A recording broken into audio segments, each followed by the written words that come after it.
I want you to sit with me for a moment before I tell you what happened, because this is not the kind of story that starts clean. This is the kind of story that starts in the middle of a Tuesday night, in a hallway that smelled like lavender from the plug-in diffuser my son Marcus had bought me for my birthday, with my hand pressed flat against the wall to steady myself because my knees had gone weak and my chest had gone tight, and every single thing I thought I understood about my family had just cracked right down the center like old china dropped on a tile floor. I need you to understand something about me first. My name is Dorothy Mae Caldwell. I am 63 years old. I raised 2 sons, Marcus and Deshawn, by myself after their father, Gerald, passed from a heart attack in 1998. I worked 31 years as a school librarian in Columbus, Ohio, and I retired 3 years ago with a pension, a small savings account, and the fierce, unshakable belief that I had done everything right. Not perfect, Lord knows, not perfect, but right. I had poured every single ounce of myself into those boys. Every basketball game, every parent-teacher conference, every late night helping with homework, I barely understood myself. Every sacrifice had a face, and that face looked like Marcus or Deshawn. So when Marcus brought home Brittany Renee Okafor 2 years ago and told me she was the one, I welcomed her with everything I had. I bought her flowers the first time she came to Sunday dinner. I learned how to make her grandmother's jollof rice recipe because Marcus told me it was her favorite comfort food.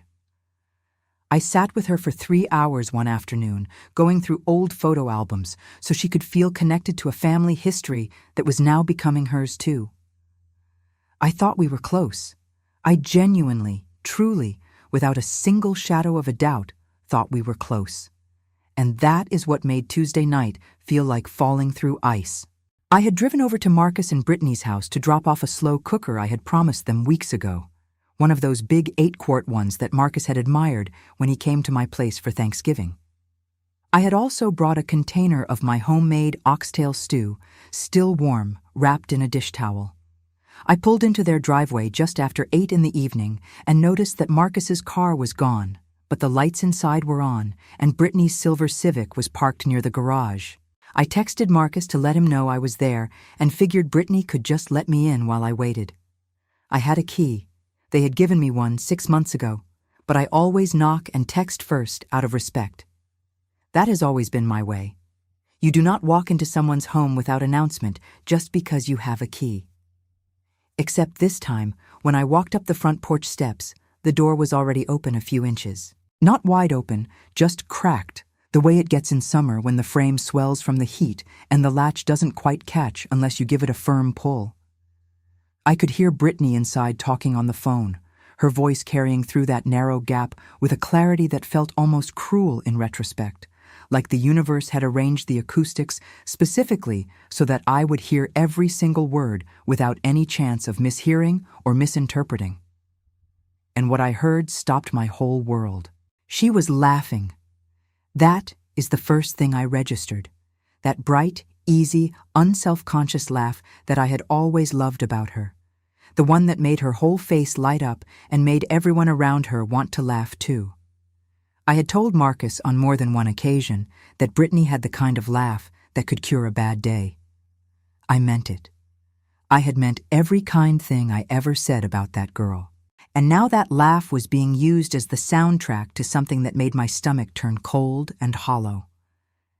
She literally showed up with a whole slow cooker and oxtail, Brittany said, and the laughter in her voice told me she was recounting a story she found ridiculous. Like, who does that? We did not ask for that. She just decides on her own that we need her old appliances and her food as if we can't cook for ourselves. It's so much, Kayla. It is genuinely so much. I stood there. I did not breathe. And the photo album thing? She spent 3 hours. 3 hours, girl. I sat there smiling like everything was fine because Marcus would have been upset if I said something, but I was dying inside. I do not want to spend my Saturday afternoon looking at pictures of people I have never met. I have my own family.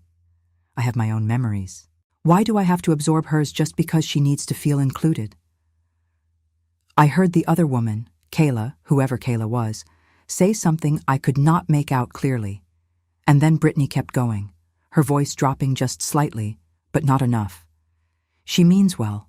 I know she means well, but meaning well does not make it less exhausting. Every week there is something. Every week she is at our door or calling Marcus or sending stuff over. Marcus thinks it's sweet. He does not see how suffocating it is because it's his mother and he is used to it. But I married him, not her. And sometimes I feel like she doesn't understand that. Like she still sees him as her little boy, and the house we built together is just an extension of her house, and I am just some woman who moved in and needs to be managed. Managed. That word hit me somewhere very specific, somewhere behind the sternum, in a place that I did not know could hurt that way. The worst part, Brittany continued, and I could hear her moving around, hear the soft footsteps on their hardwood floor, is that I can't say anything to Marcus without it becoming this whole thing about how much she sacrificed and how she raised them alone and how I need to be more patient. And I am patient. I am incredibly patient.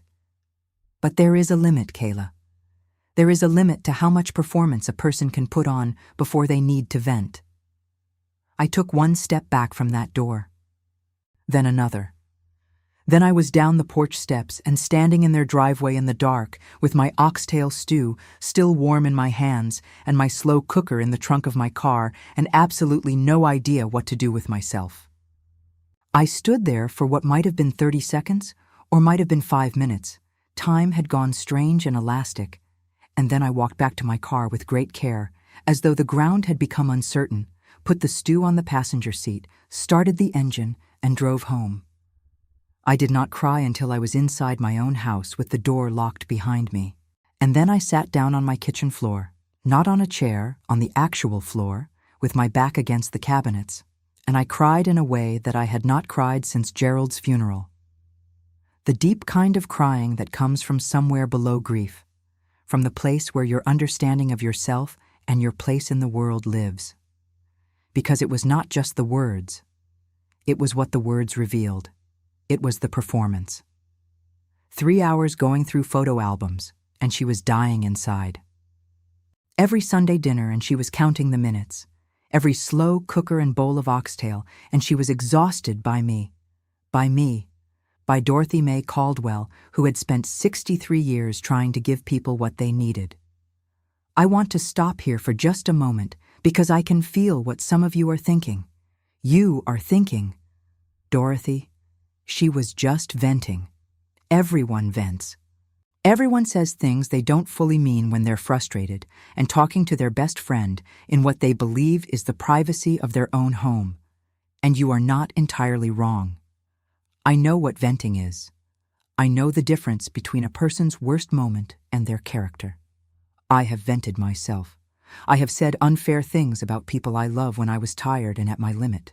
But here is the thing that I kept coming back to as I sat on that kitchen floor, and then as I lay awake in bed that night, staring at the ceiling, and then again in the gray early morning as I sat with my coffee and my Bible open on the table in front of me.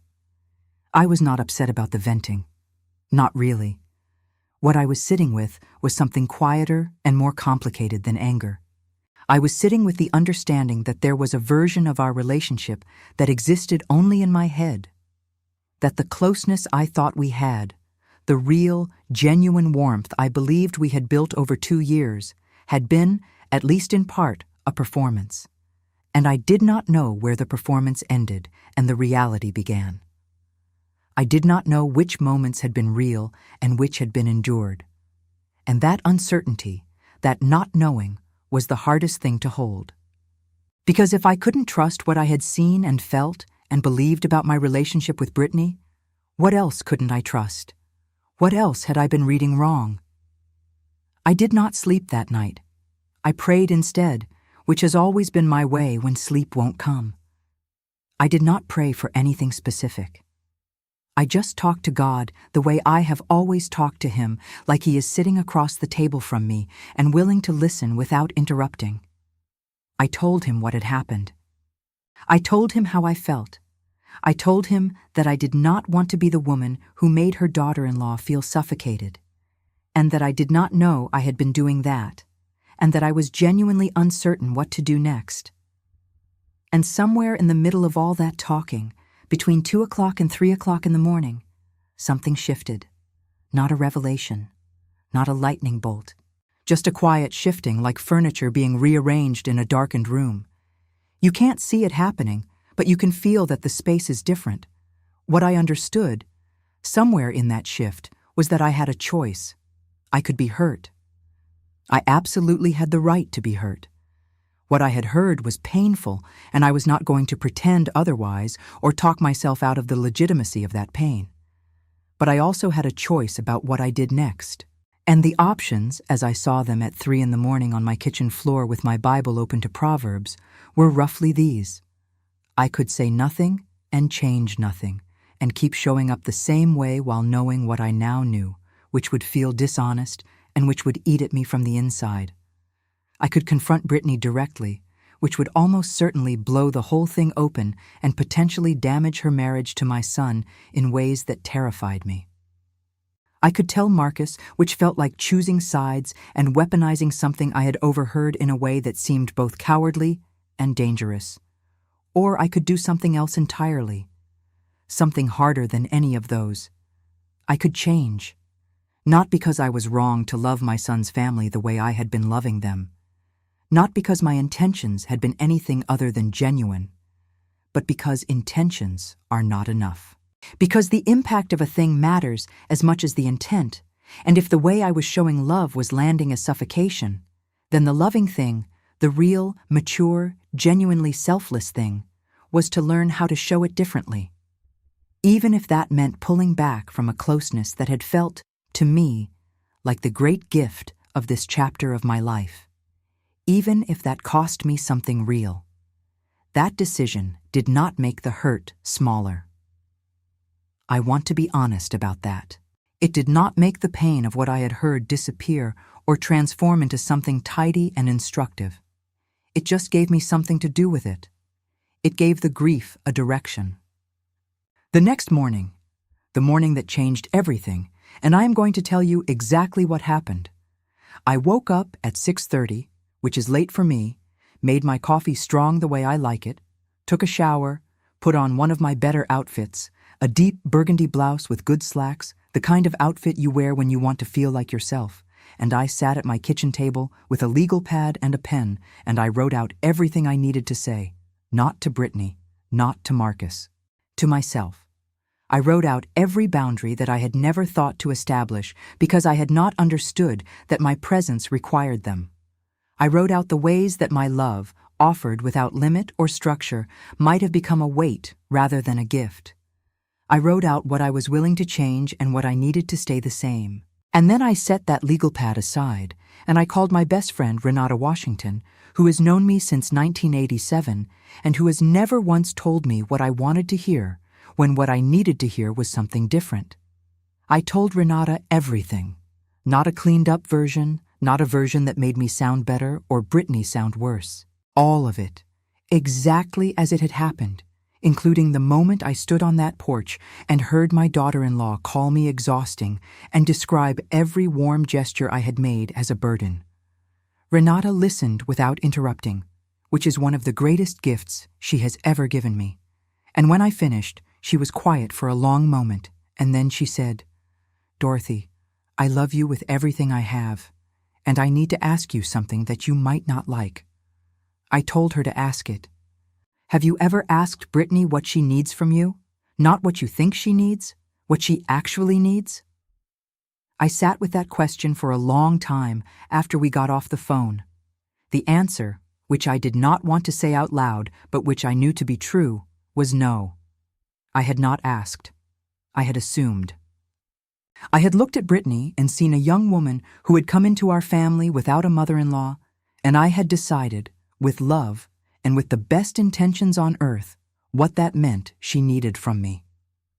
I had constructed a version of our relationship based on what I would have needed, what I imagined she would have needed, what I thought a good mother-in-law was supposed to provide.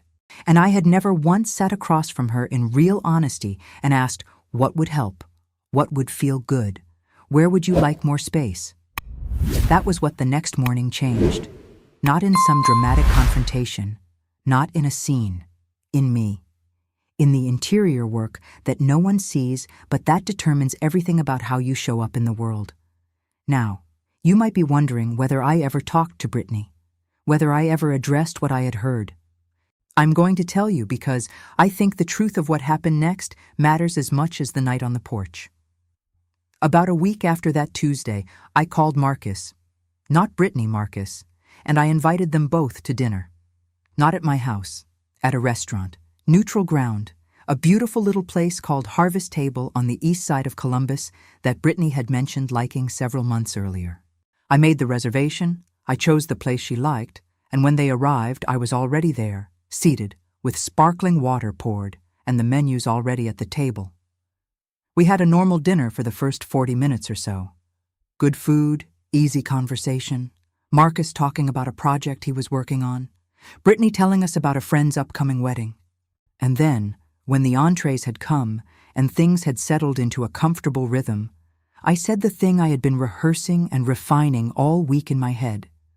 I said it calmly, and I said it looking at Brittany, not at Marcus, because this was between us.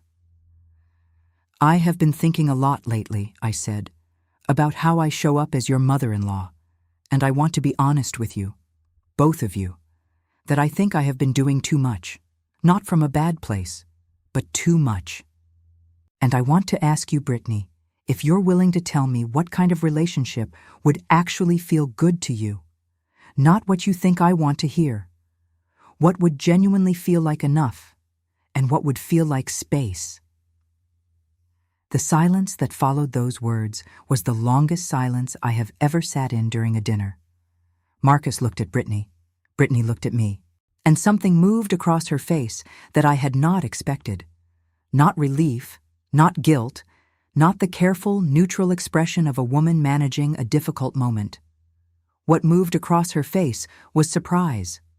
Real surprise. And then, almost immediately after, something that looked, if I was reading it right, like it might become tears. She did not cry. She composed herself very quickly. But the composure cost her something, and I could see that.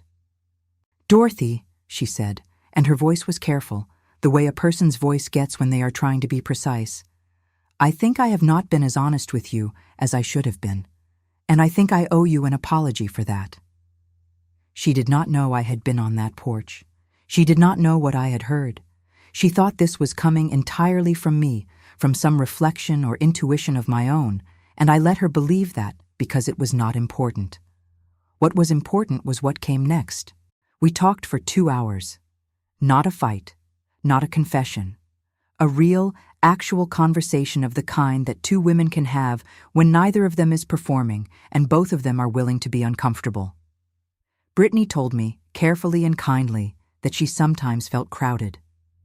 She said it gently and with caveats, the way you say something true when you're not sure how it will be received, but she said it. She told me that she had grown up in a family where space was the primary love language, where people who cared about each other trusted each other to reach out when they needed something rather than showing up proactively at every possible opportunity.